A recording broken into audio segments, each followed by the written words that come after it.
Assalomu alaykum, hörmətli televizor köykçülər. Erik televiziyası xoş gəldinglar. Bugün Türkiye'nin İstanbul şəhərindəki Maarif və Həmkarlıq Cəmiyyətini ziyaret qılıbatımız və ziyaretimiz jarayonida Maarif və Həmkarlıq Cəmiyyəti xizmət qılıbatqan Sabircan əpəndim bilan söhbət qilish fürsətinə erişdik. Tövəndə Sabircan əpəndim bilan ötküzgən söhbətimizin əməli naq meydanından görgəysizlər. Assalamu alaykum Sabircan əpəndim, yaxşımısınız? Aleyküm selam, yaxşı. Sabircan əpəndim, aldı bilan televizor köykçülərimizə özünüzü bir tanıştırıb etken bolsanız. Rahmet, ben Sabircan. Özüm Beyjanki Merkez Milletler Üniversitesi Uyghur Til Edebiyat Fakültesi Til ve Tercüme bölümünü bitirgen. 2002 yıldan itibaren Türkiye'de yaşavatım. Bu yerde asasen tercüme, tahrirlik ve yazıcılık işleri bilen şug'ullanyapman. Sabircan əpəndim, sizin hazır bu Maarif təşkilatıga işləyətqanınızga neçilik boldu? Bu yerdə asaslıq men hazır tərcümə işləri bilan şug'ullandım dedingizga misal. Nimalarni qilyapsiz? Yani qanchalik bir kitob narsalar tərcümə qilyapsınız yoki maqol tərcümə qilyapsınız? Bu haqda bir təfsilroq ma'lumot bergan bo'lsangiz. Rahmat. Men bu jamiyatda ishlayotgan 2 yildan oshdi. 2008 yılı 5'den başlagan. Bu yerda asosli xizmatim bir yazıcılık işleri, yani asas yazıcılık işlariga bizningki tashviqot bölümüniki xizmat ayrim, ama ba'zilar yetishmagan chog'da men yordamlashib yazıcılık ishlarini qilaman. Masalan, bir yerlarga iltimos sundigan yo bir yerlarga bag'aq yozdigan faoliyatlarda, undan boshqa kitap tercüme qilgan ishlarimiz bor. Men qo'limdan qilayotgan tercüme qilinayotgan kitaplar, tercüme qilinib chiqqan kitaplar bor. Ondan başqa tercüme qilingan başqa qarindoshlarimiz tarafidan arabchadan bo'lsin, inglizchadan bo'lsin, mayli turkchadan bo'lsin, tercüme qilingan kitaplarni tahrirlash xizmatim asosiy bu xizmat. Sabircan əpəndim, siz muşu hazır sözləb etken tercüme qilingan kitaplarınız haqqında qaysi kitaplar var, bu kitapların neyim məzmunlar var, bu haqda biraz to'xtalib etken bolsanız, yani bu qayerlarga taqtilyapti bu kitaplar? Xalqdan bunun bir inkaslar kelyaptımdı? Yani o'sha biraz tafsilroq bir to'xtalib etken bolsanız. Men dastlabda 2004-yili boshlagan kitob tarjima qilishga, turkcha o'rgangandan keyin asli bu yerga magistrlik o'qish uchun kelgandik.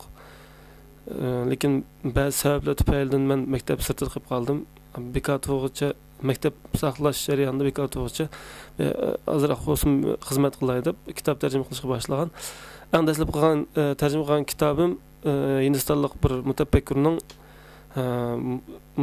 musulmonlar orqada qolgandan keyin dunyo nimalarni yo'qotdi degan kitobi. U kitobni tarjima qilib belgili o'rinlarga berdim. Kitap nashr qilib chiqmadi, ammo internet to'riga qo'yildi. Internet to'rida xeyli ko'p qarindoshlarimiz tarafidan o'qilib ve taqdirlarga erishdi. Undan keyin Peygamberler tarixi degan kitobni tarjima qildim bir do'stimiz bilan birga. Bu kitobni tarjima qilishimizga sabab bizda qissaslarni bu yerda aytgan bir kitob bor. Bizda kichik vaqtimizni tortib o'qib shu kitobni ko'rgan. Ammo u kitobda efsonalar biraz jiqroq.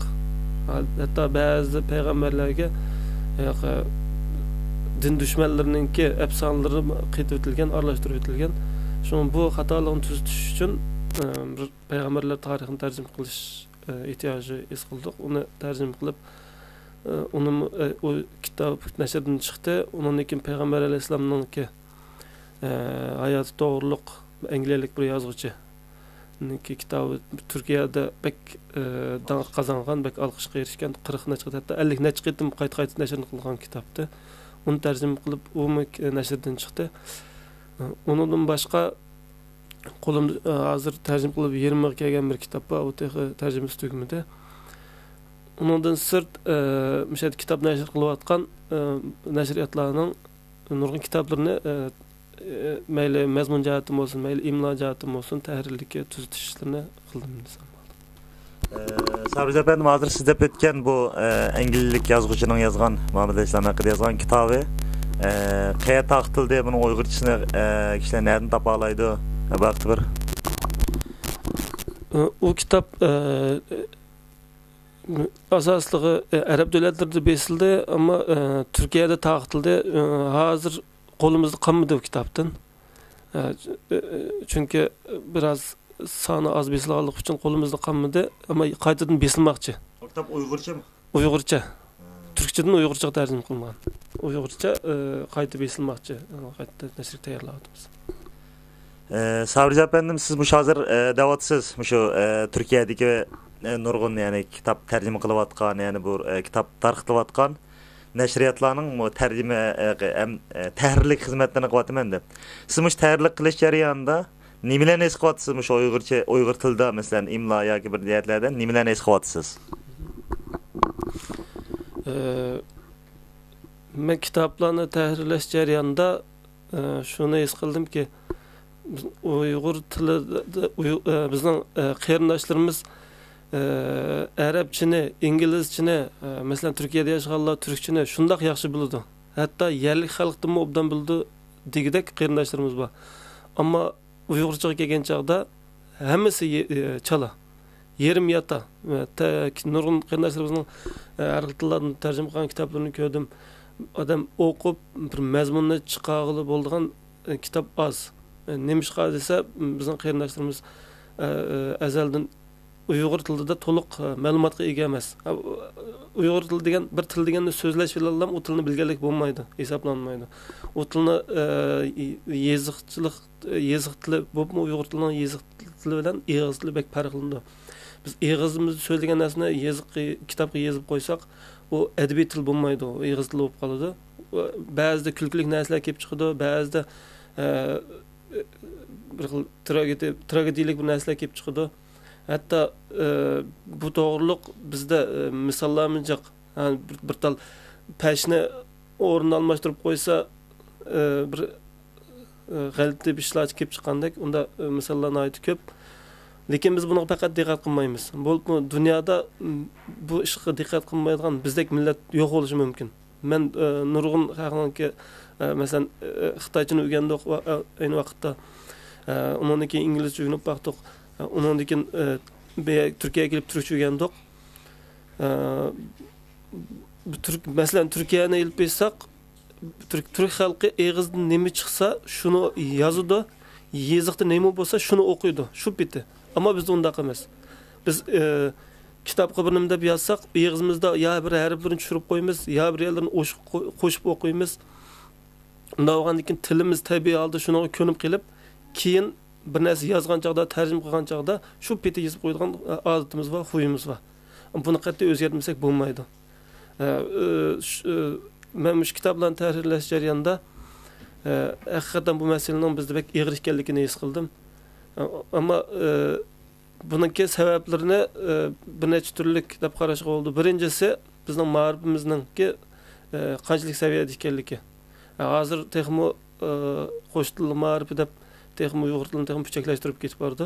Ammo biz o'qigan davrlarda o'qituvchilarimizning imlo va bu yeziqchilikda faqat yaxshi tutmaganligi, bizga shularni o'rgatmaganligi, hatto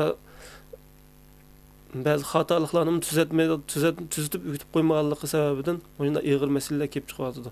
Bu faqat chet ellardagi qarindoshlarimizlar emas, vatan ichidagi ba'zi nashriyat organlarida ko'rilyapti bu xatolik. Masalan, yaqinda chiqqan bizning xalqimiz tarafidan so'ylab o'qiladigan tiraji 100 minglarga chiqadigan jurnallar bor. Shu jurnallardan eng yangi sonlarni o'qib baqdim. Odamni afsuslantirdi. Qattiq afsuslantirdi. Masalan, Şinjan Medeniyeti degan jurnalning eng yangi sonini o'qidim.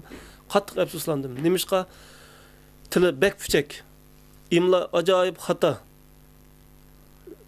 O bir cümle bilan 3 cümleni bir yerga qilib yozilgan yerda bir cümleni 3 cümlege bir cümle ifodalaydigan gapni 3 cümlege bo'lib o'tgan. Ba'zida 2 cümlege bo'lib ifodalaydigan yerni bir cümlege bo'lib qo'shib o'tgan. Bundan masalalar bek og'ir.